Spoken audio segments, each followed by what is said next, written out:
Take two. He's actually asleep this time. Look at that paw right there, up in there. And that one there won't leave me alone. Just keeps meowing, wanting attention. Hi, this is Neilson Dynasty coming to you live from the vault of the Dynasty, where I have all the kitty cats stored except for this one. He is in his play box figuring out which toy he's going to get out before he eats lunch. Be kind, helpful, and grateful because it's better than being a jerk.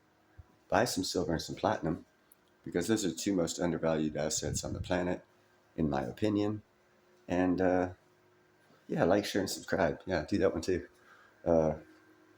This is not about any of that. This is about India and the progress they've made over the years and other crap like that. It's a little long-winded, but it's worth watching. It'll be about 5 more minutes. Once again gearing up to make history. Chandrayaan 3 is all set for launch. It has reached the Satish Dhawan Space Center in Sriharikota for its launch in July. All eyes are on the lunar spacecraft. The mood is both upbeat and apprehensive. Upbeat because ISRO scientists are confident that this mission will be a success, and apprehensive because the memories of Chandrayaan 2 are still fresh. As you know, Chandrayaan 3's predecessor fell short of expectations. It was September 6th in the year 2019. Chandrayaan 2 was in the last leg of an otherwise successful mission, but the vessel carrying a lot of hope and precious equipment to study the moon's surface stopped responding. It was a grim day for Indians around the world. Contact with the Vikram lander was lost. The ISRO chief broke down. You might have already seen the videos. Prime Minister Narendra Modi was seen consoling him. 20 days later, Chandrayaan 2's remains were found scattered on the lunar surface. But what happened? India did not lose hope. And 4 years on, ISRO scientists are back with Chandrayaan 3. It's all set to launch in about a month. And what is its objective? Primarily to carry out a soft landing on the moon. Only the US, China, and the Soviet Union have achieved this feat so far. Private firms have also tried. In 2019, an Israeli spacecraft crashed into the moon moments before its scheduled touchdown. More recently, on the 25th of April 2023, the Hokuto lander built by a Japanese space technology firm also failed.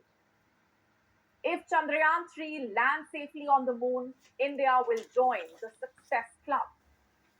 And what happens after the landing?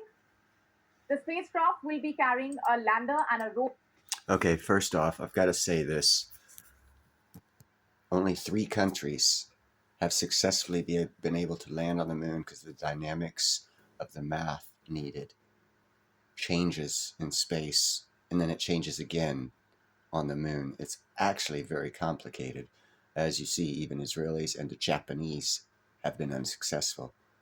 If India is successful in this, they'll be the 4th and only 4.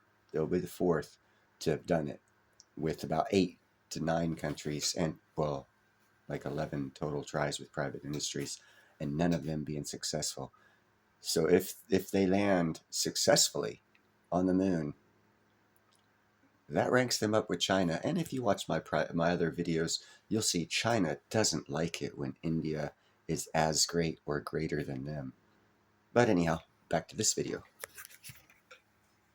Over, it will deploy them near the south pole of the moon. What for?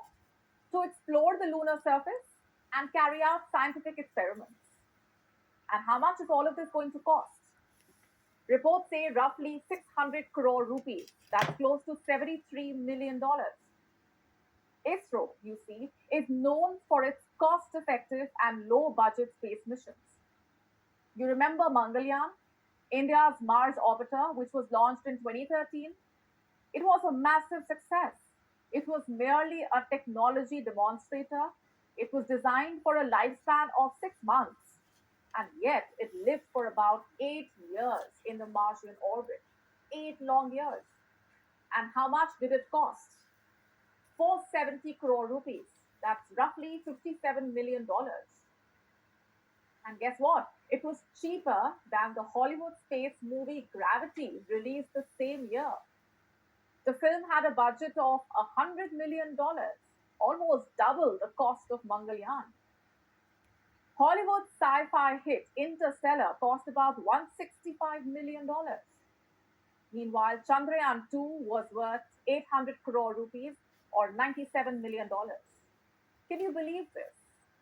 ISRO can put full blown satellites into the space with less money involved than Hollywood films. Now that's funny. That's really funny. The space agency has come a long way. Yes, they have. There was a time when ISRO did not have mainframe computers. The picture on your screen I is did a from video on that. 1981. Space equipment was hauled on bullock carts for testing. But as they say, perseverance takes you places. Scientists made spacecraft with limited infrastructure in industrial sheds. ISRO always came through. And today it is helping other countries launch their satellites. Anyhow, you get the picture. China is going about things in one way to be great. India's going about things another way to be great. I attribute this to a viewpoint of South Africa and Ethiopia. A lot of money is being pumped into South Africa by China as much as possible. They're actually hurting right now, so not pumping any money into them. But they're allies, both in BRICS.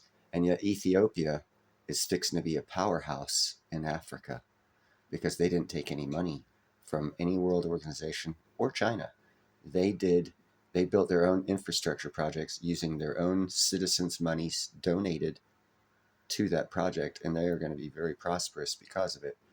India is going about it that way. They're doing their own. They took it from nothing, and they're fixing to have something that hopefully will land on the moon, which will put them as a world leader. And if you've watched my other reports, you'll know that India has already done all the paperwork and has everything necessary to start their own world reserve currency without China, Russia, and Brazil and South Africa. So, who knows why they did that, but they stopped doing the paperwork short of becoming a world reserve currency for some reason. But anyhow, when I find out, I'll do a video on that one. But that's the report on this one. India is fixing to be a mega economic power. The scientific knowledge they're going to gain will open up a lot of industries in India, and they are going to grow significantly. Anyhow, you guys have a nice night. Thank you for watching Niels Han Dynasty.